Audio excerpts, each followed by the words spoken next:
उसके बाद scene morning पर शिफ्ट होता है जहाँ जोयुन स्कूल के लिए रेडी हो रहा होता है। तो अभी जोयुन के बड़ा भाई आके उसे पूछता है तुम इतनी जल्दी स्कूल जा रहे हो, और हमें दिखाया जाता है कि उसका बड़ा भाई और कोई नहीं उसका टीचर ही होता है। और वो कहने लगते कल तुम्हारा स्कूल कैसा गया, सब कुछ अच्छा ही गया ना। और जोयुन कहता है हाँ अच्छा ही गया और मेरे बहुत ही सारे नए फ्रेंड्स बन गए। और उसका बड़ा भाई कहने लगता है अच्छा क्या कभी किसी ने तुमसे फाइट करने की कोशिश की है। जोयुन कहता है क्या फाइट करने की कोशिश, और मन में बोलता है क्या ये डोंगमिन की बात कर रहे हैं। खैर मैंने इसे वैसे भी ठीक से संभाला है और मेरे बड़े भाई ह्यूग को पता न लगेगा कि कल क्या हुआ था। और जोयुन ह्यूग को बताता है यहाँ पर फाइट जैसा कुछ भी नहीं हुआ था, सब लोग बहुत ही अच्छे थे। उसके बाद ह्यूग जोयुन को थोड़ी देर देखता है और कहता है स्टडी पे ध्यान दो, ज्यादा फाइट वाइट में मत पड़ना, तुम्हारी मम तुम्हारी बहुत ही फिक्र करती है। ऐसे ही जोयुन को लेक्चर दे रहा होता है। उसके बाद कहता है क्या तुम्हारी कुछ मेमोरी वापस आने लगी है।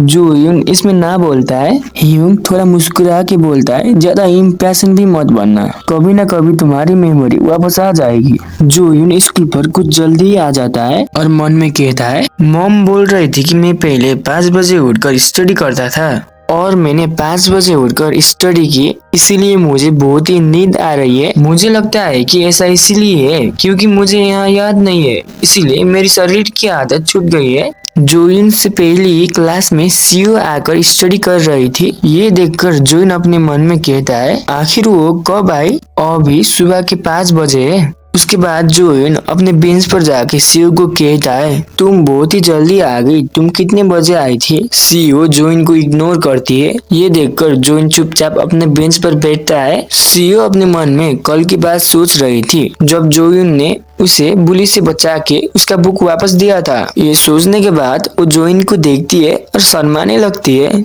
और जोयुन को कहती है क्योंकि हम स्टडी करने के लिए आए हैं तो हम फोकस करके शांति से स्टडी करें। ये सुनने के बाद जोयुन हैरान हो जाता है क्योंकि सीओ ने उससे पहली बार अच्छे से बात की। जोयुन मन में खुश होकर बोलता है आज तो मेरा लकी दिन है। कुछ मिनट बाद जोयुन पढ़ाई करते करते सो जाता है। नींद से जागने के बाद सीओ की तरफ देखकर मन में कहता है मैंने कुछ सेकंड के लिए झपकी ले ली थी, क्या मैं बहुत ही जल्दी जाग गया हूँ, लेकिन मैं वास्तव में अच्छी तरह से अध्ययन कर रहा हूँ, भले ही मैं कुछ भी नहीं जानता। क्या ये संभव भी है।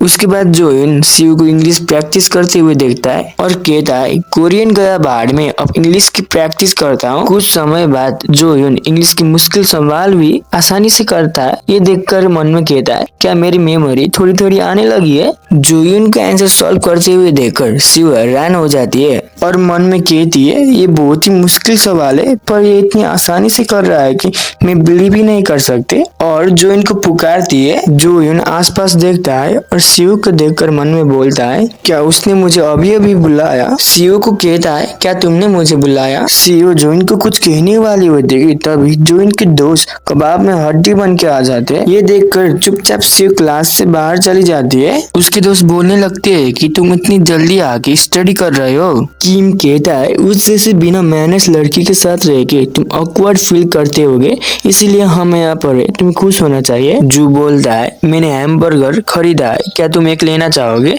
जोयुन मन में कहता है सीओ ने मुझसे पहली बार अपने आप बात करने की कोशिश की थी पर इन गधों की वजह से वो चली गई। कुछ समय बाद जोयुन हैमबर्गर खा रहा होता है। हैमबर्गर खा के बोलता है ये क्या है, ये तो बहुत ही टेस्टी है। जू बोलता है हाँ मैंने कहा था ये बहुत ही डिलीशियस है, ये खाने के बाद तुम्हें दूसरा बर्गर खाने का मन ही नहीं करेगा। जोयुन बर्गर खाते हुए मन में सोच रहा होता है कि आज की शुरुआत बहुत ही अच्छी रही, सिवाय इसके कि मैं उन सब डिस्ट्रैक्शन के कारण उससे बात नहीं कर सका। मेरी सीटमेट ने मुझसे पहली बार बात की, क्या ये नॉर्मल स्कूल लाइफ से ज्यादा है, और मैंने नोटिस किया था कि हमारा घर सेम डायरेक्शन पर है। उसके बाद सीन शिफ्ट होकर वर्तमान में आती है जहाँ पर डोंगमिन ने जोयुन के ऊपर बोतल फेंका था और कहता है आजा असली लड़ाई लड़ते हैं। ये सुनकर जोयुन घबराता है। डोंगमिन बोलता है क्या तू बहरा है, मैंने कहा कि चलो फाइट करें। ये सब सुनने के बाद जोयुन अपने मन में रो के बोलता है मुझे लगता है कि अब मैं मर चुका हूँ। सीन बार वाले लड़के पर शिफ्ट होता है जो कह रहा होता है कि क्या डोंगमिन पहुंच चुका है, वो अभी क्या कर रहा है, उसे स्कूल जल्दी आना चाहिए था। मैं उनकी फाइट देखने के लिए जल्दी आ गया।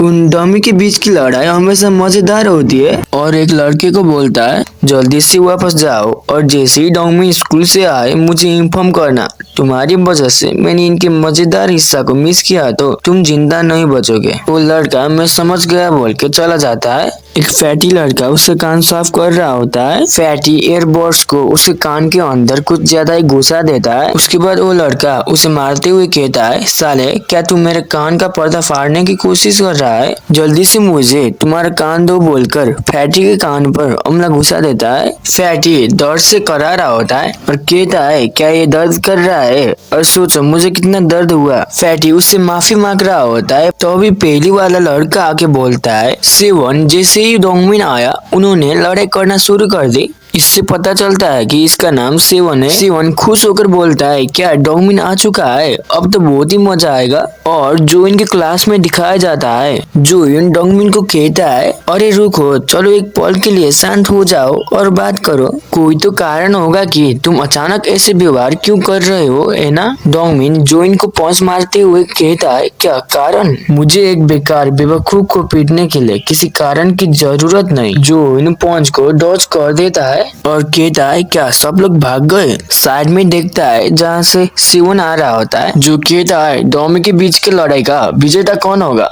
डोमिन सेवन को गुस्से से देखता है और जोइन की तरफ जाते हुए कहता है, जब कोई तुम्हें मारने लगे तो तुम्हें चुपचाप मार खा लेनी चाहिए क्योंकि तुम एक बेकार से बेवकूफ हो। और जोइन के ऊपर पंच थ्रो कर देता है। जोइन पंच को डॉज करता है, इसीलिए डोंगमिन का पंच लॉकर पे लग जाता है। डोंगमिन के हाथ बहुत ही दर्द कर रहा होता है और कहता है, तुम गधे के बच्चे। साइड पे सेवन डोंगमिन का मजाक उड़ा रहा होता है।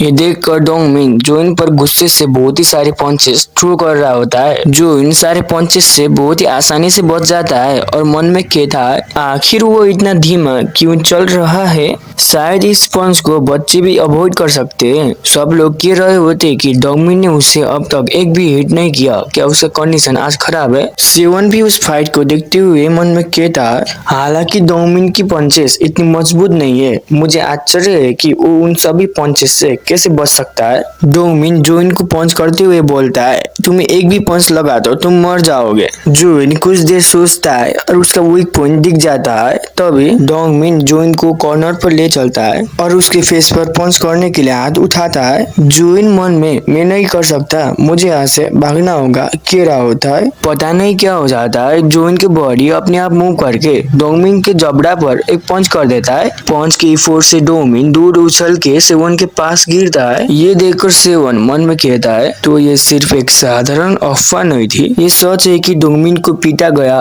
और बेहोश कर दिया गया, वो भी एक बेवकूफ की वजह से।